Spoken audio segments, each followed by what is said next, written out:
People say, how long is life?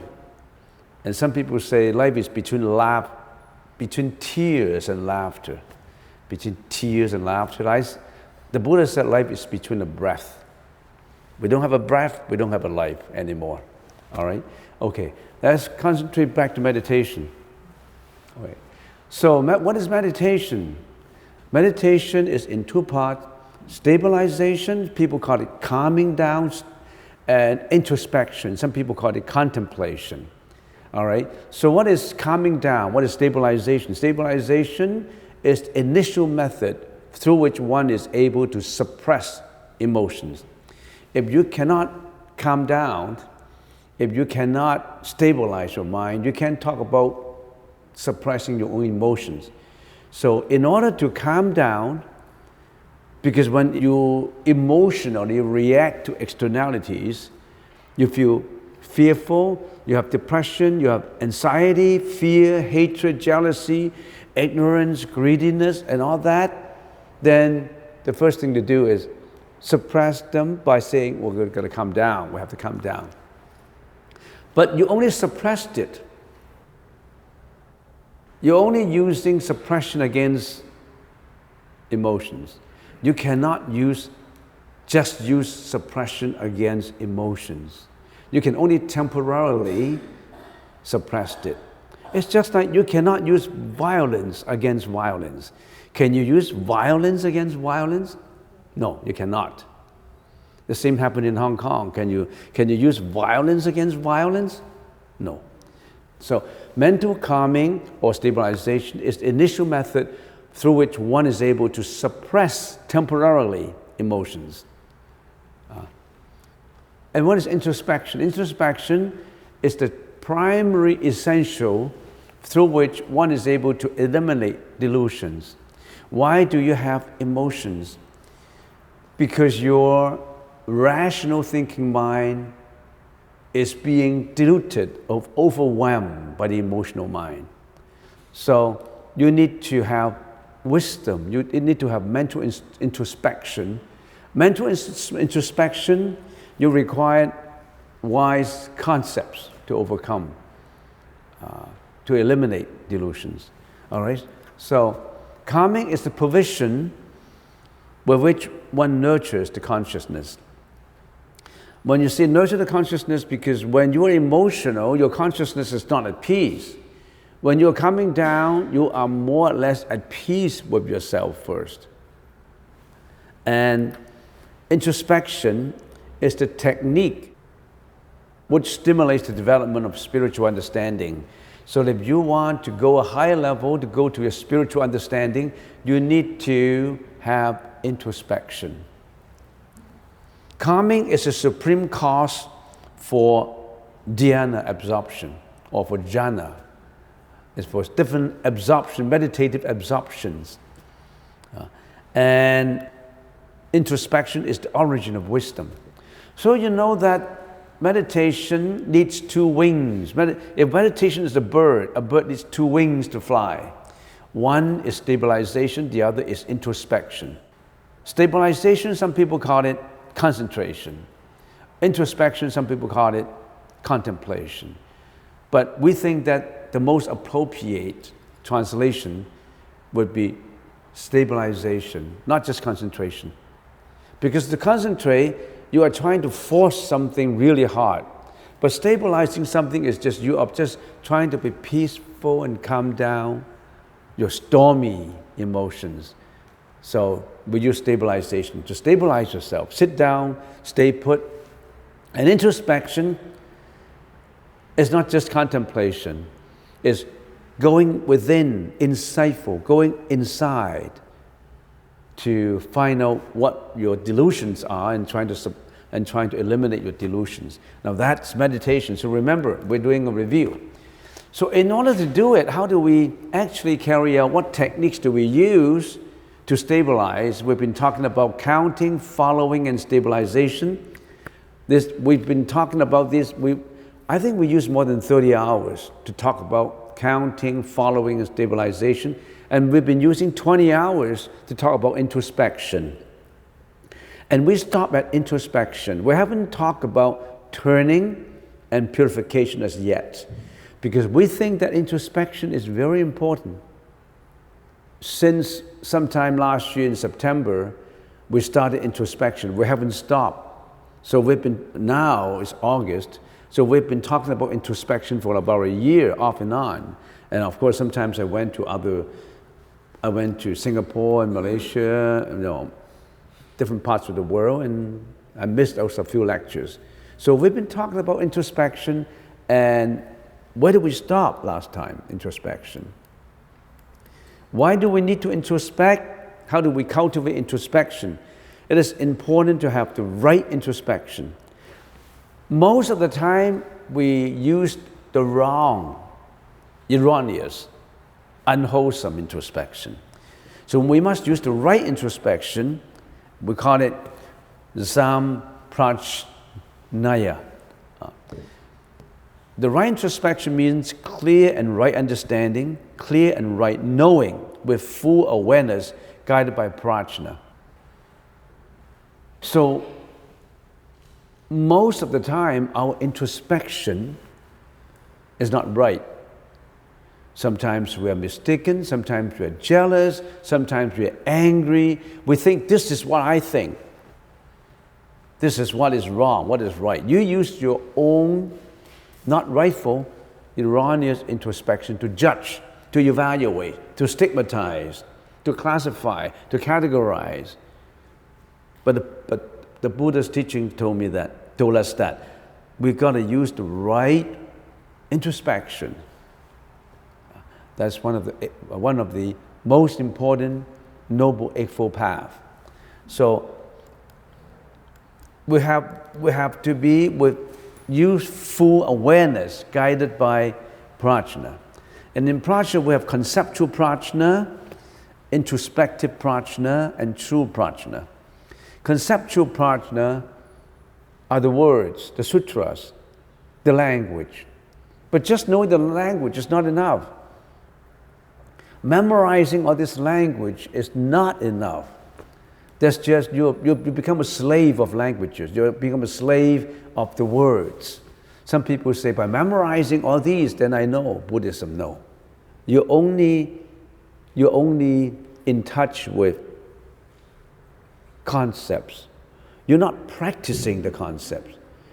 You're not introspecting the concept. So you need introspective prajna. And it would lead you then to true prajna. When true prajna emerges, that's the prajna without the bondage of language. That's the true prajna without the bondage of your own ego. Then the true prajna will come out. All right, so that's introspection. And what is true prajna? It's a state of pure consciousness that transcends worldly concepts or belief systems that might impede perfect wisdom. So when you have true prajna, then your wisdom you're approaching perfect wisdom. True prajna transforms the three parts of temporal consciousness into true consciousness. What are the three parts of temporal consciousness? Perception, thinking, and emotion. It transforms that into the ultimate introspection of the true nature of existence and reality. We have already explained this in detail. When we talk about prajna, it becomes very complicated now. What is prajna, introspection? When you introspect, you need concepts, right? So the Buddha had been teaching for 49 years. The Buddha put out a lot of concepts and taught us how to rationalize those concepts, how to think in terms of those concepts. And later, because different people have different background, different educational background, and the family background, societal background, ethnic background, and differences levels in intelligence. So gradually, the disciples of the Buddha develop certain collection of different concepts, different principles. We call them schools. They have different schools of Buddhism. School does not mean an institution. School is not a school, high school, primary school. No, school is a collection of knowledge and principles and experiences, not a physical school. So there are 10 different introspective concepts that the Buddha passed to us. And the disciples of the Buddha and later philosophers during this 2,600 years evolved into different school, different collection, different bodies of doctrines and concepts. And these are the reality school, Satyasiddhi school, Trisastra school, Tintai school. The first 1 and 2, sometimes you call them Theravada school or Hinayana. And from 3 to 10, sometimes people call them the Mahayana school. Number 5, the Galen school. Number 6, Chan school, Zen, the Zen. 7, discipline school, or sometimes you call it Vinaya school. Esoteric school, sometimes you call it Mantra school. Dhammalakzana school, Yogacara school. And then also the Pure Land school. So these are the different collections of different concepts. It's an ocean of bodies of language. So how do we approach this ocean? For the past 60 hours that we've been talking about, we pick out some of the primary concepts to learn. We learn the primary concepts. For example, we learn the fourfold nature of existence. We learn about impermanence. We learn about non-self, sufferings, and nirvana. We've been talking about all these different concepts. When you're doing introspection, you need concepts. Without concepts, how can you think? We all think in terms of concepts. I hope you understand what I mean. When you practice Buddhism, you think in terms of concepts. What are these concepts in your mind? Are they the right concepts? Many people use the wrong concepts. The concepts of getting more. I want to have fame. I want to have reputation. I want to have long life. I have requested the Buddha to give me long life, to give me money, to give me reputation. They use the wrong concepts. They believe in the Buddha just for the acquisition of merits, of benefits. That's not the purpose of Buddhism. Buddhism is not to acquire. Meditation is not to acquire. If you think about meditation is to, I want to have good health. I want to do yoga. I want to live long. I want to have good health so that if I have good health, then I'm strong enough to make more money. I'm intelligent enough to do this. I have intelligence to do that. You are in the process of asking for more. That's not the objective of the Buddhist teaching. Meditation is not to ask for something. Meditation is to get rid of all. Let go of all. Zen is not to acquire. Zen is to give up. When you have nothing to give up, you are approaching the right way. Buddhism is to let go. Can everybody let go? Can I let go? No. I have this temple. How can I let go of this temple? I have to manage it.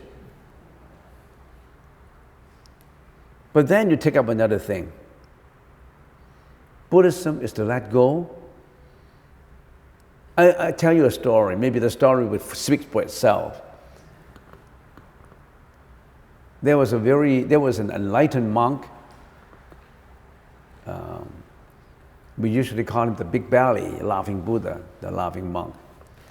And he was always walking in the street in the market. He didn't want to say a word. And he was a reticent person, an introvert person. He didn't want to speak. He just go around the market, and if it comes to the necessity of speaking, he would say, okay, chant. He just say what is necessary. And he was always carrying a bag on his back, carrying a bag, big belly, going around the market carrying a bag.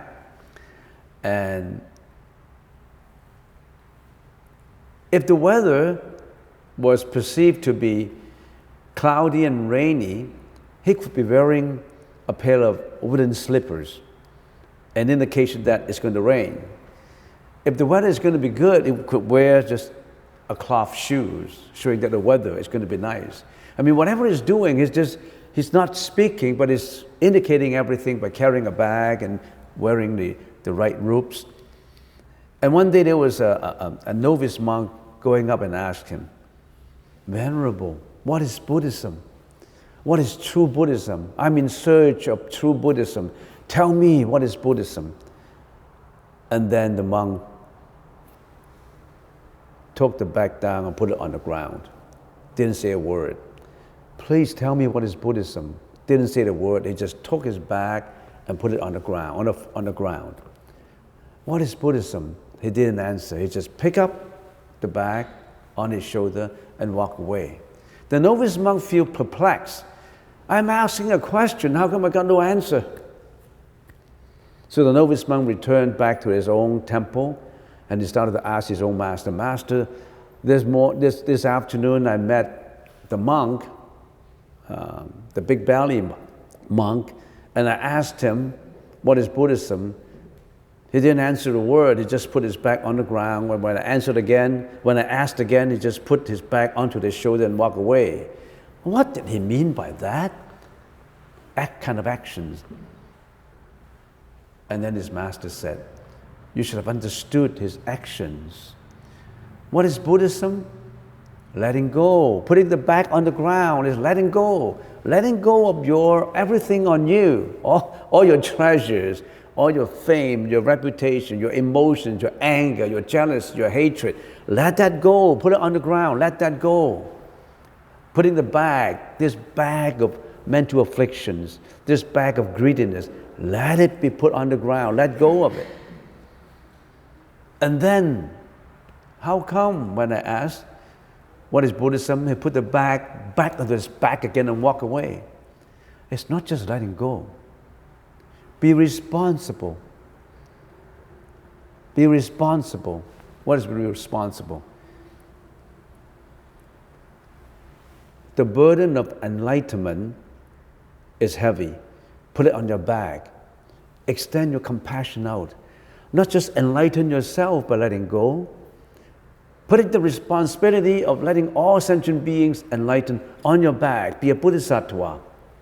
So not exactly letting go, but you have to learn how to let go first. Buddhism is not just letting go. You have to let go at the beginning, but you take on, letting go and taking on. So there's no one answer to it. There's no one thing as, that is it. Letting go is it? No. More than letting go. And then we say, what is the purpose of meditation? And all these different levels of meditation, when we are in Kamadhatu, these are the levels of samadhi. Samadhi is the level of meditative state. Kamadhatu, Anagamiya samadhi, Rupadhatu. So there are 8 in here. There are 8 in here, 4 and 4 levels, 8. These are not even counted as the levels, but we still count them as levels. So these are the different levels in meditation. And all these levels, we're giving the example as we're like an ant inside a bamboo. We are going through reincarnation, we're going through life and death. And if we practice meditation by purification of one's mind, using your own efforts to do it, you have to bite through Kamadhatu level. You have to bite through vertically the Kamadhatu. You have to bite through the second section of Rupa Dhatu, the world of materiality. This is the world of sensuous desires. This is the world of materiality. This is the world of consciousness. So you have to bite through, you have to get rid of all these sensuous desires by biting it through, going through Anagamiya Samadhi and Kamadhatu Samadhi. Then you can bite through the first level to get into the second level. And then you go into the Rupa Dhatu, which is the first, second, third, fourth. You have fourth dhyana level, absorption stage, meditative state, to bite through. So you have to go through all these by biting through the Rupa Dhatu, formed with materiality. Formed with materiality, they are sentient beings who live in the world without sensuous desires. You and I will live in a world with sensuous desires. Men and women desires. But there are worlds that they don't have those kind of desires anymore. They are at a higher level than us. Our problem is we think that man and woman's, so to speak, sexual relationship is good, but that's the reason that pull us down. We are in Kamadhatu. But people are in higher level, they don't have man and woman relationship anymore. They're in a much higher state, much higher happiness. But they still have to go through first level, second level, third level, fourth level. They still have materiality in here, which means that they still have form. They still have a body. They don't have the sensuous desires anymore, but they still have materiality. And then when you bite through, going through Rupa Dhatu Samadhi, you bite through, they go on the higher level, which is Arupa Dhatu, which is the world with no more materiality, only consciousness left. You think materiality is good? When there's materiality, there's suffering, because you're pursuing materiality. You are materialistic, that's what we call it. On Arupa Dhatu, there's no more material, only consciousness left. So you bite through that, your consciousness left. If you can bite through further, then you're out from samsara. If you can bite through. How long would it take this end to bite through all these things smoothly and go on to and get out from life and death? This is all life and death, samsara, life and death. How long would it take you? Millions of years, millions of lives. Very difficult. And the Buddha suggested that an easy way for us is we don't have to bite it through like that. We just bite through horizontally to get to the Pure Land in this life. But this Pure Land approach of the Buddhist teaching has not been commonly accepted by North America. They don't even know about chanting Buddha. Chanting Amitabha Buddha would qualify them to go to the Pure Land. Not even that. Not even people who study the Pure Land approach, they're not practicing it well. They're still going into meditation. They're still going into chanting mantra. They're still going into very difficult ways of enlightenment. So there's still a lot of work to be done by those who promote the Buddhist teaching, that we should gear all our efforts towards an easier approach, which is chanting of Amitabha. This is what we commonly call the heavenly approach. Go to heaven first. But heaven is not the way to go. In the Buddhist teaching, they don't call it heaven. They call it the land of bliss. Sukhavati Vyuha, the land of bliss. And in some religion, they call it heaven. Go to heaven first. But in order to go to heaven, there's conditionality. There are certain conditions fulfilled that you qualify yourself to go to heaven. You must study it. All right, but this is not our topic today. This is the end, this intelligent, wise end. He's not going to go through every section. He's taking the easy approach by biting through horizontally to get to the Pure Land. We talk about the 5 meditative elements inquiry, inference, comfort, and contentment, and stillness of mind. These are the meditative elements during our meditation, during our conceptual understanding. So inquiry, inference is actually introspection. These are the causes. Comfort, contentment, and stillness of mind, those are the effects. Up to that point, cause and effect. But effect is a cause leading to another effect. So it's an unending loop. Stillness of mind is a cause for going into enlightenment. So stillness of mind, contentment, and comfort are the effects of inquiry and inference, but comfort, contentment, and stillness of mind are the effects for enlightenment too. And then we say, in Kamadhatu Samadhi, we have different levels. We have already explained this, but it's just a review. Kamadhatu, when you are in Kamadhatu Samadhi, you would experience, you conceptualize and experience inquiry, inference, and then you'll realize comfort and mental contentment. In Anagamiya Samadhi, you realize stillness of mind, but the degree is not high. But if you go to the first jhana, you have all the 5 elements.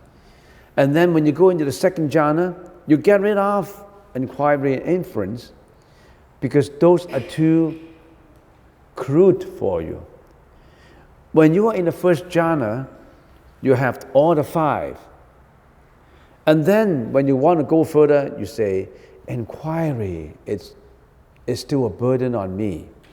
Inference is still a burden on me. I want to let them go.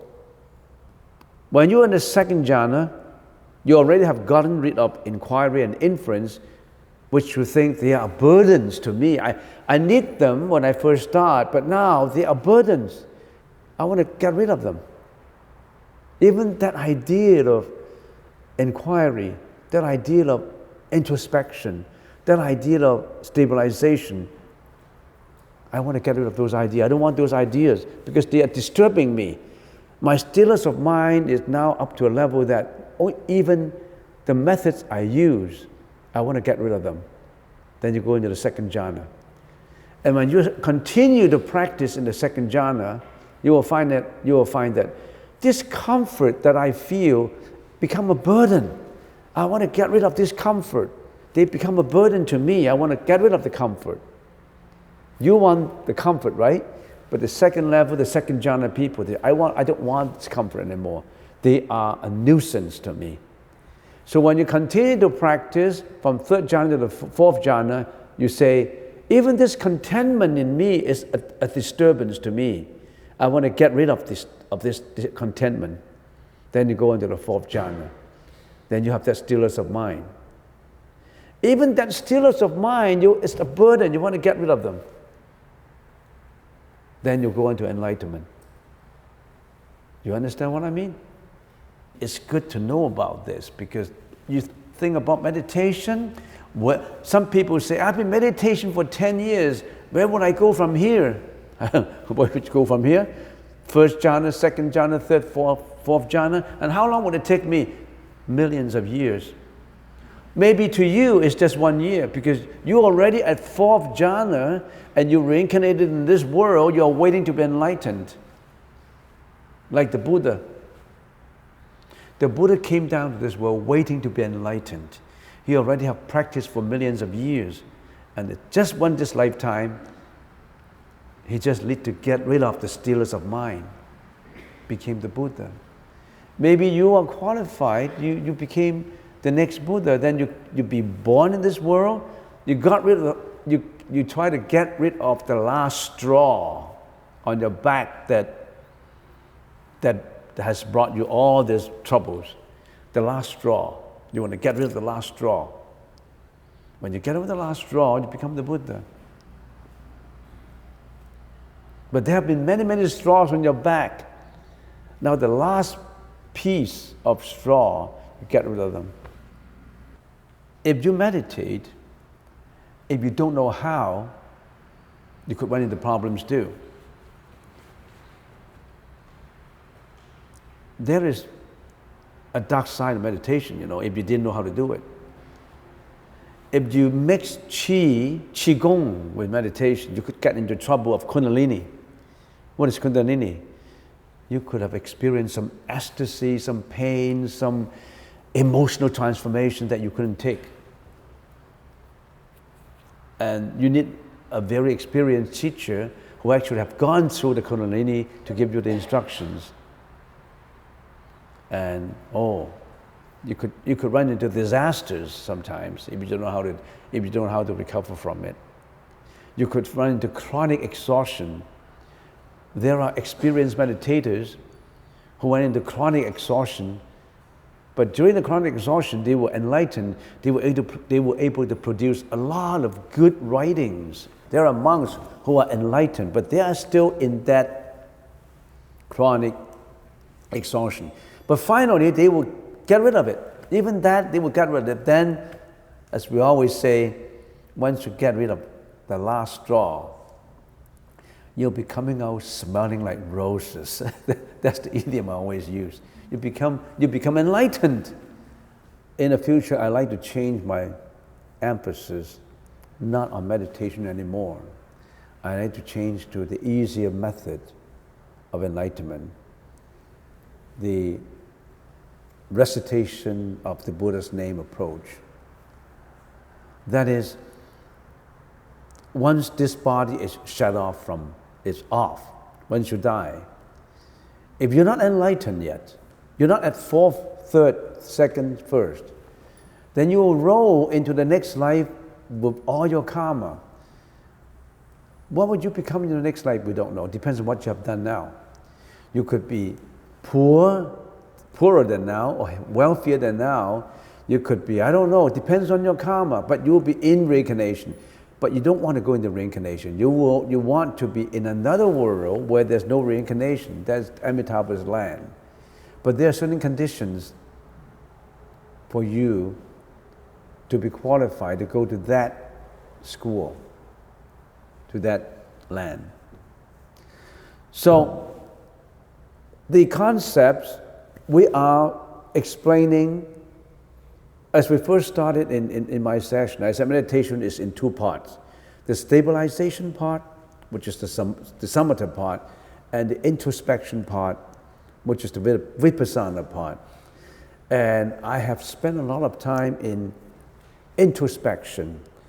And introspection, I said, there's so many concepts that the Buddhist included in the Buddhist teaching, the 10 schools. How can you learn everything? Even if you live up to 100 years, you cannot learn everything that the Buddha taught us. So I said, we can only pick and choose, like an ocean. To taste the ocean, you don't have to drink up the whole ocean. You just scoop up a few cups and you know how the ocean tastes.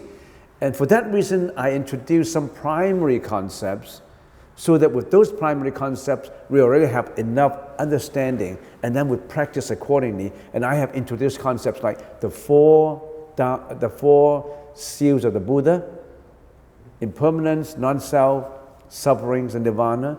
I have the 37 enlightenment approach. I have introduced the Noble Eightfold Path, the Four Noble Truths. I've introduced the concept of sunyata. I've introduced the concept of asvabhava. Do you know what asvabhava? Svabhava is what? It's like an entity. Asvabhava is without an entity.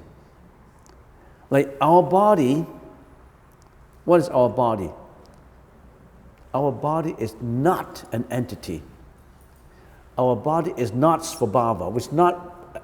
Our body does not have an intrinsic nature. Asvabhava, we don't have an intrinsic nature. In other words, our body, as it exists now, is not an entity, it's only an activity. Everything we do is only activity. And once we have done all these activities, our body dies. And then we roll into the next collection of activities. But we do have an entity, the alaya consciousness in there, that little entity is being covered up by all these activities.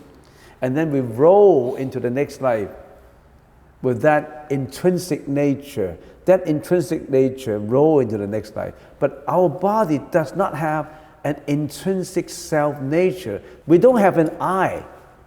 We don't have an identity. We don't have an intrinsic entity.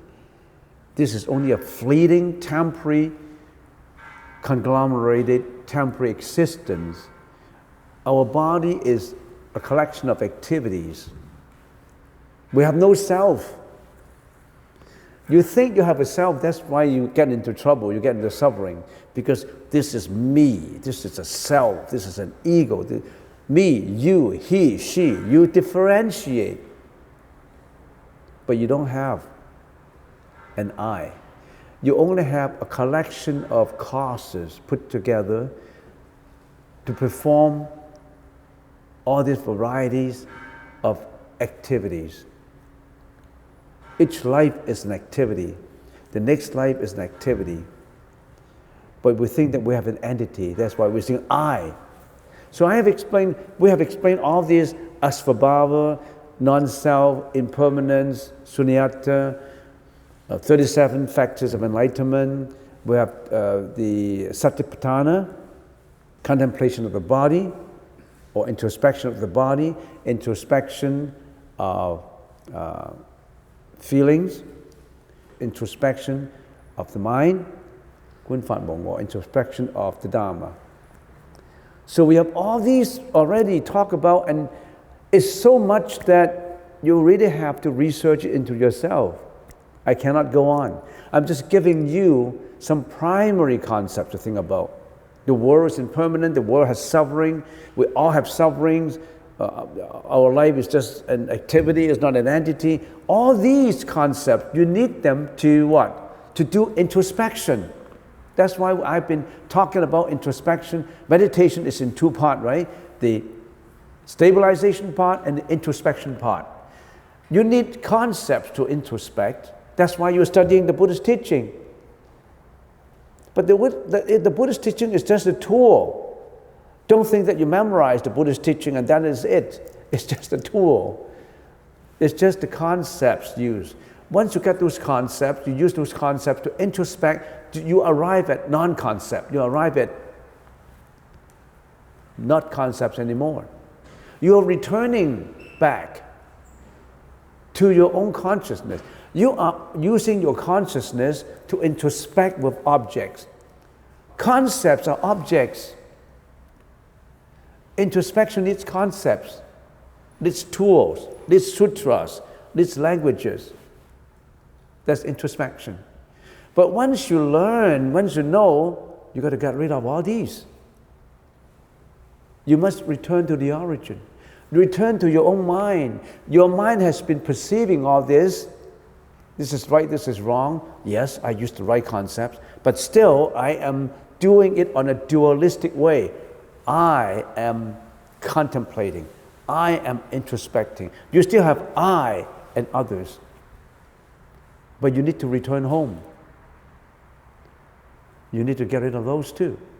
You need to return to the home run. You've been going all different runs, running all over the place. Now you need to have a home run. You get rid of all what you already got. That is how we first start. We already talked about counting, following, stabilization, introspection. What is turning? Returning home. Don't pursue those concepts anymore. You use only those concepts. You only need a map to go to Victoria. When you go to Victoria, you need to get rid of the boat. If you don't get rid of the boat, if you don't get rid of all this introspection, if you don't get rid of all those objects you've been using, if you don't get rid of Buddhism, you're not returning home. So you need to return home. After all these, you need to return to your own true, real purity, real nature in you. You got to return. But you cannot return without learning all these, right? How can you return without counting, following, stabilization, introspection? You're returning like a dumb, ignorant person, right? You have to return home wise. You already got the information to return home. Anyway, you won't return home because you are still obsessed. One should know that you're going to return to your origin, return to your true nature. You are on your way to the final purification. Whatever tools you use to purify yourself, get rid of those tools. Because you are still tainted with those tools. Get rid of them. But it's difficult. You're not at that point yet. We're not at that point yet. We are only at introspection. And for most people, they're not even at counting. They can't even stabilize their mind. How can they say about introspection? You think that those protesters can stabilize their mind if they're in the street? If they take to the streets, they cannot stabilize themselves. They cannot calm down. So, I'm not going to talk about introspection anymore. I'm going to talk about turning next time. I want to return home, I'm too tired. I have ventured enough into introspection. For those that you have not enough concepts, get into Google to concept them, to find the concepts.